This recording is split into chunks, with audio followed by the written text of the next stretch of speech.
Everyone, yan, panibagong video na naman tayo mga idol.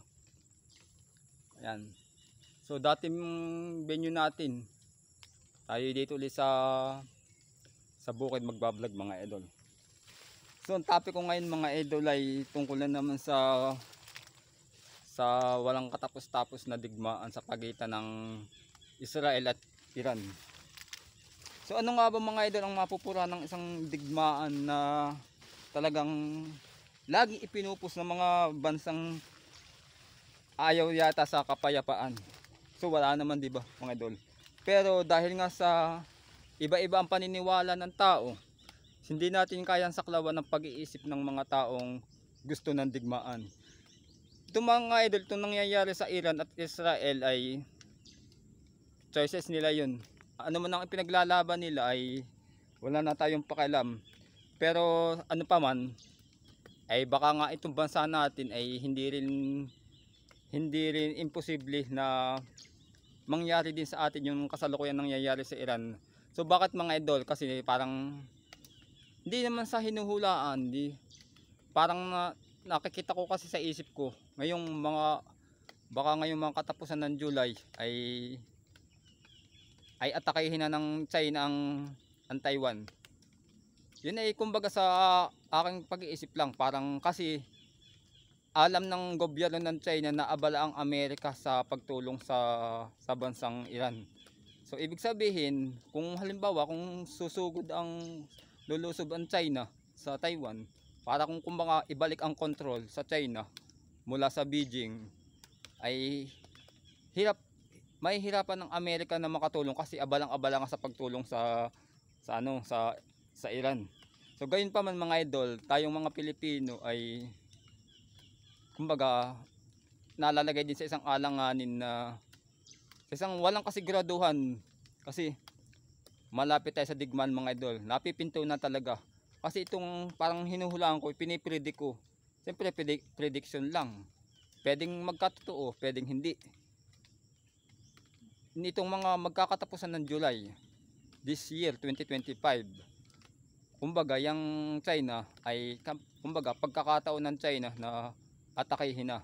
Tayo naman dahil nga sa yung karamihan sa yung mga base militar, yung mga pasilidad ng Amerika ay nasa Pilipinas, kasi ito ang mas malapit na pwedeng gamitin ng Amerika para makatulong, maka-response sila doon sa gagawing pag-atake. Kaya inilapit ang mas malapit. Kung di nagkakamali, sa Batanes yata na mas malapit sa Taiwan. Kaya ang mangyayari mga idol sa isang digmaan, siyempre ang uunahin mo yung mga pasilidad, yung mga pinapwesto ng mga kagamitan. So yun ang pasasabugin ay nandito. So no choice. Siyempre ang gagamitan man nila ay yung ballistic missile. So napakalakas ng mga idol. Talagang ewan. Talagang kung iisipin, isang bangungot na mahirap, napakahirap na wag na sa mga idol, wag naman, kasi parang tinatawag na natin ito na end of days. Kasi end of days kasi mga idol ay mangyayari na or nangyayari na talaga yung nakasaad sa Biblia na magtatapos ang daigdig sa pamamagitan sa isang pagwawakas. So tao rin ang may gawa mga idol, nung ano man yun, tao pa rin. Kaya siyempre kahit pa paano magdadasal din pa rin tayo. Yun nga yung power of praying yung mga idol. Kasi mismo ngayon inaatake na ng malalakas na bansa. Tinutulungan na ng Amerika ang Israel. Talagang paano kung halimbawa may bansa rin na tumulong sa Iran para naman sa kumbaga tanggulan yung kampihan. Tirahin din ang Amerika, yung mismong kapitolyo ng Amerika dun sa Washington, itirahin din. Ngayon tapos ngayon sasabayan naman siya ng atake ng China sa Taiwan. Tapos dami tayo. Kaya hindi makakatulong ang Amerika sa panahong nilusob ng Taiwan. Ibig sabihin, wag naman nandodo yung opportunity or oportunidad ng China na lumusob na, kasi yung 100% na suporta na pwedeng gawin ng Amerika ay 50-50 na lang, kasi yung kanilang sandata ay kasalukuyang ginagamit na. Kalahati ng kanilang sandata ay ginagamit ng pantulong sa Israel. So ayun mga idol, nakakapanindig balahibo na pangyayari na talagang hindi natin sukat akalain na mangyayari, na ang akala natin sa Biblia lang or sa pelikula lang mangyayari, pero nangyayari sa tunay na buhay mga idol. So anong magagawa natin mga idol? Pagdadasal ba? Pagdarasal. Parang sinasabi na itong panahong ito mga idol, 2025, ito ang tinatawag na yung mundo ng daigdig, na tayo nasa daigdig ng kaguluhan mga idol. Sa panahon tayo ng kaguluhan, na tanging ang magagawa lang natin ay pagdarasal. So habang nagdadasal naman tayo mga idol, ay dapat din naman tayo na tayo kikilos din. Alam naman bumabagsak na ang ballistic missile, ay hindi tayo aalis din tayo. Bahala na mga idol, kung hanggang dito na lang tayo ay wala na tayong magagawa. Pero itong hinuhulaan ko, itong buwan ng bago, yan, bago magkatapusan ng July, ay 91.1% na magsisimula na ang paglusob ng China. So pero ang maganda mga idol, sana yung hula lang naman, hula. Pwedeng, sabi ko nga, pwedeng totoo, pwedeng hindi. Dahil mismong ako ay kinikilabutan din. Dahil ano pa man ang mangyari, ay wala na tayo mga idol. Napakaswerte na natin kapag nabuhay pa tayo o nakapagpatuloy pa sa ating buhay. Once na sumiklab na dito sa Asia naman ang giyera. Kasi yung mismong tutulong nga sa atin ay nakikipaggiyera na din. Yun nga, which is Amerika. Kasi busy sila. Sino pa bang mga kalyado natin na talagang maaasahan? Amerika lang. Ito namang Japan, South Korea, higit naman na malakas sa atin, pero higit talagang super na lakas ay magmumula yung tagapagtanggol natin ay US. Ang US napapasabak na din. Kaya wag naman, baka gawing pagkakataon ng Amerika na singitan, pagkakataon ng China na singitan yung sandaling nakikipaggiyera ng Amerika sa Iran, ay tag dito, umano nila sa giyera dito kasi gusto talagang ibalik ng China ang control sa Taiwan. Kasi kung pasin itong Mauban Quezon, tapos Cagbaliti, kung ikay maubanin, kung Mauban Quezon sa Cagbaliti, di ba ang Cagbaliti sakop pa rin siya ng Mauban. Kumbaga napahilayo lang. Parang ganun din sa China at Taiwan. Parang breakaway lang siya. Napahiwalay lang. Pero tingnan mo mga salita mga idol nila, isa rin naman ang salita. Kaya lang pares in check din naman ang kanilang salita, yung Mandarin. Ay dahil nga sa gusto na rin ng Taiwan na maging independent, kaya ayaw na nila na kumbaga ang maging official na pinuno na rin nila ay galing din sa China. Pero kumbaga gusto nang humiwalay ng tuluyan.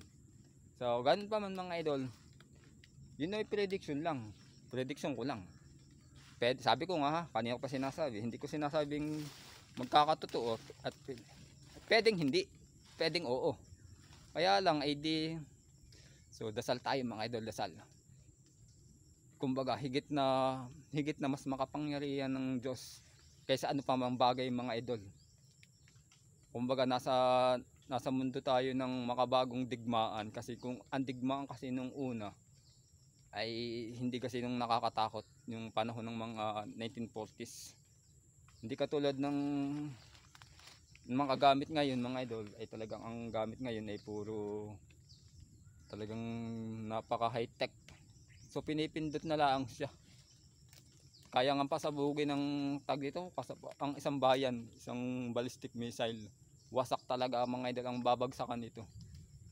Paano pa kung China, ang China ay isa sa pinakamalakas na bansa mga idol na may kagamitang ballistic missile.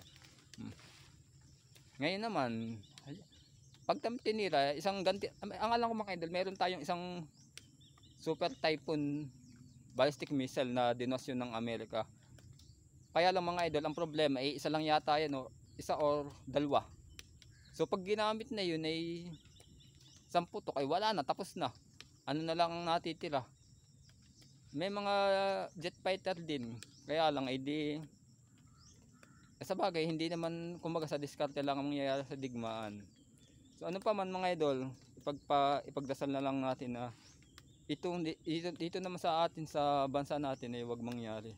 Yung kasalukuyang nangyayari ngayon sa Israel at Iran. Dahil pag nangyari, ikaw mismo nung nanonood ay makakatakbo ka rin sa kung saan pwedeng magtago. Kasi kasalukuyan na. Naggegera ngayon mga idol, kasalukuyan na. Baka tayo mabagsakan ng niyog. So dahil pang nakapag-vlog ako mga idol pag nabagsakan.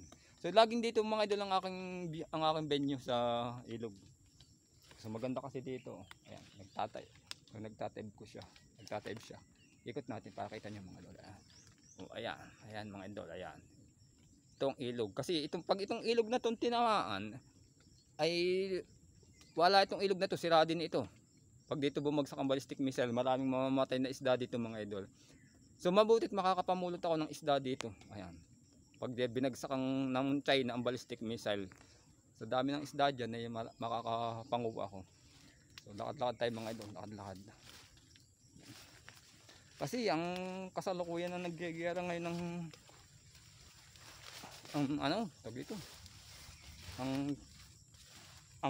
ang Israel at Iran. Yan. Maliban na lang kung ang pinapanood mo mga idol ay yung mga kung ano-ano lang na video. Pumunta ka sa YouTube at panoorin mo, halos 95% ang balita ay gera na. Ayan. So wag naman mga idol, wag naman sa atin mangyari sa Pilipinas.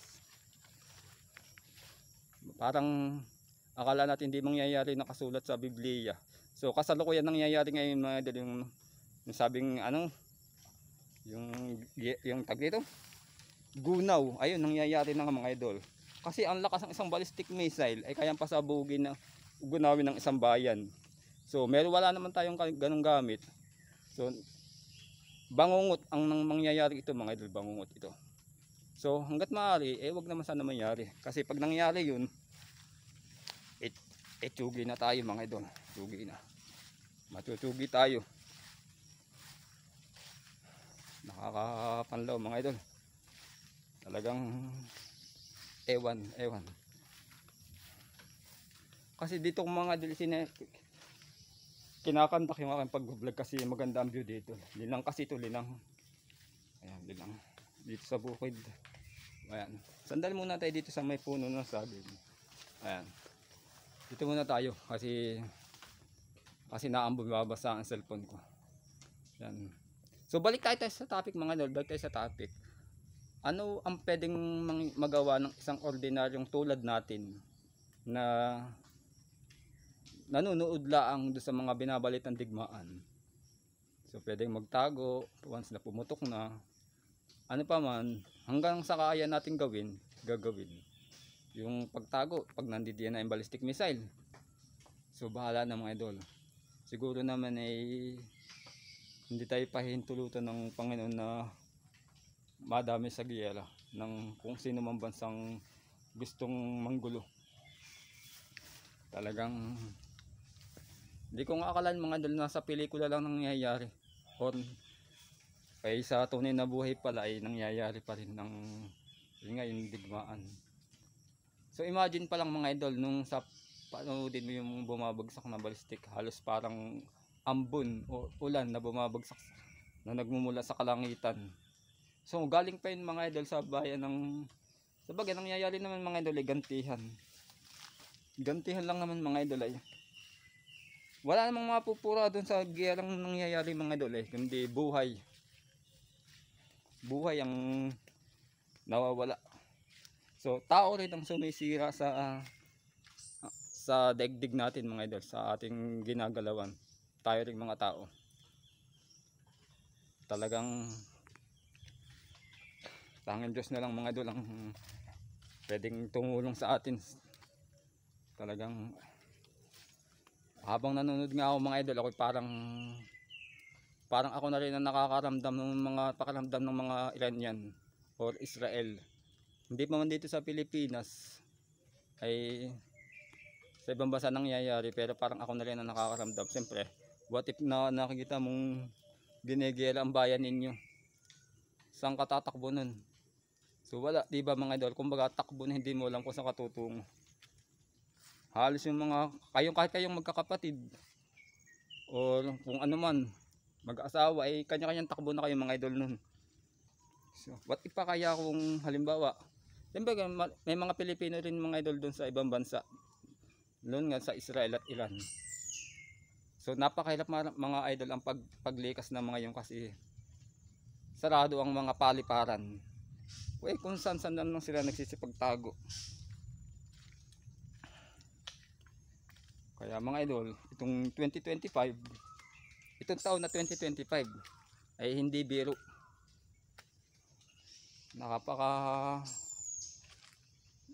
Napakalungkot mga idol nitong 2025 para sa mga tao. Kasi nagsimula na kasi katatapos lang nitong, hindi, nasa kasalukuyan pang naggegera ngayon ng antag ito, ang Ukraine at Russia. So may kanya-kanyang problema sila. Ito namang Iran at Israel ay nagsimula na. So what's next? China versus Taiwan. Ngayon pag nangyari yun, versus America, China versus America, then versus Philippines. Kung magsalimpusa lang tayo mga idol, salimpusa lang. Ano ang magagawa ng ordinaryong tulad natin? Hanggang sa takbo na lang tayo mga idol. Sana na may wag makarating dito ang ballistic missile mga idol. Wag makarating dito sa bayan ng Mauban.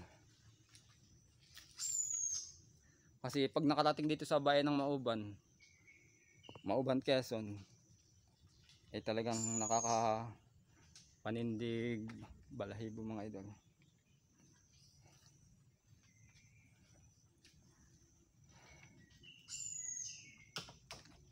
So mamaya manonood uli ako ng balita. So giyera na naman mga idol, walang katapusang giyera. Lalo sa reels, puro giyera mga idol. Yan. So dito na lang ako tatago sa damuhan mga idol. Dito sa ano, magkukubli na lang ako ng dahon. Magkukubli na lang tayo mga idol. Yan.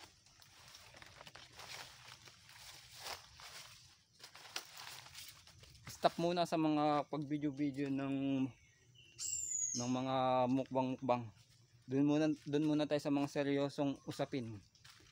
Kung minsan naman mga idol tayo magpakaseryoso sa buhay, hindi yung laging yung kung ano-ano lang. So balik tayo mga idol.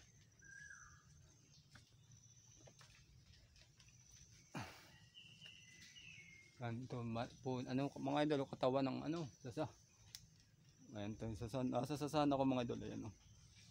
Sasahan to, ayan sasahan.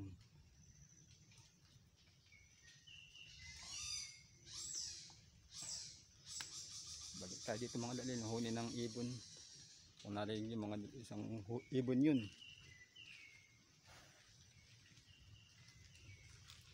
So wag naman ha, prediction ko, katapusan ng July, magsisimula na ang giyera ng dito sa Asia naman mga idol. China versus Philippines. Hindi naman talaga tayo tunay na kaanuhan ng China. Talagang ang gusto lang maibalik ang control, makuha ng China ang control ng Taiwan.